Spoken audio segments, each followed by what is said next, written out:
The locals called it the Whispering Woods, but not for the gentle rustle of leaves. They called it that for the sounds that shouldn't be there, the soft, cooing whispers that lured people in, never to be seen again.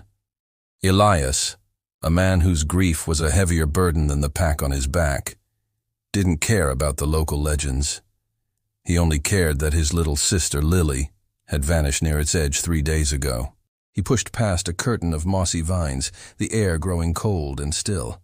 The forest floor was a tapestry of decay, littered with the bones of animals that looked twisted.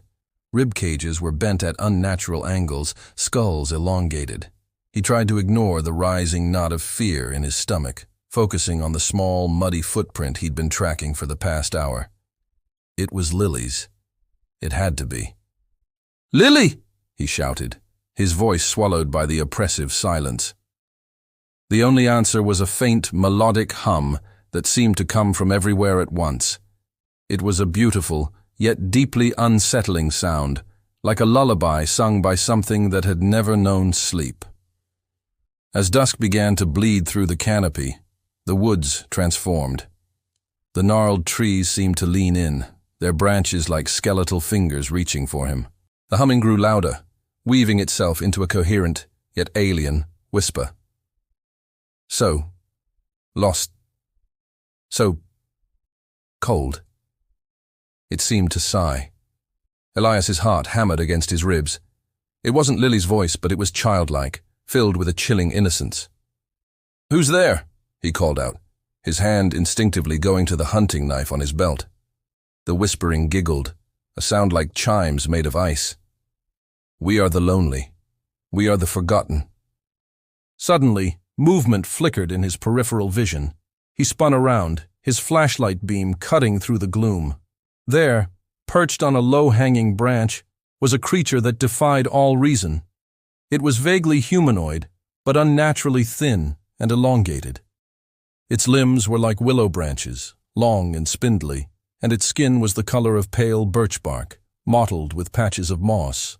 Its head was tilted at an impossible angle, and where a face should have been, there was only a smooth, blank surface.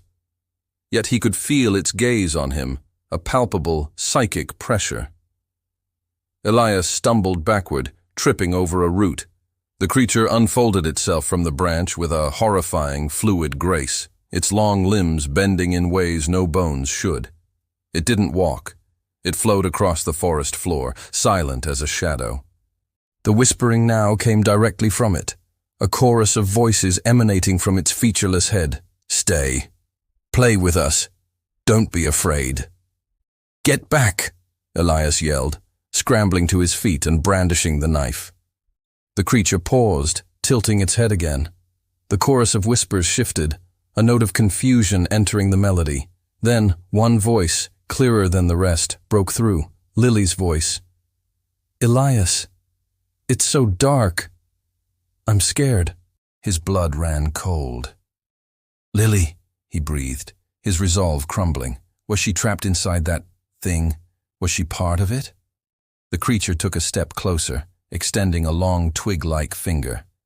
"Join us, Elias. We can be a family again. No more sadness, no more loss."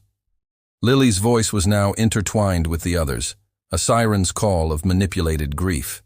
It was a monstrous mimic, a predator that used love as its lure. Rage, pure and hot, surged through him, eclipsing his fear. This thing had taken his sister and was now using her memory to hunt him. "You are not my sister," he snarled, lunging forward.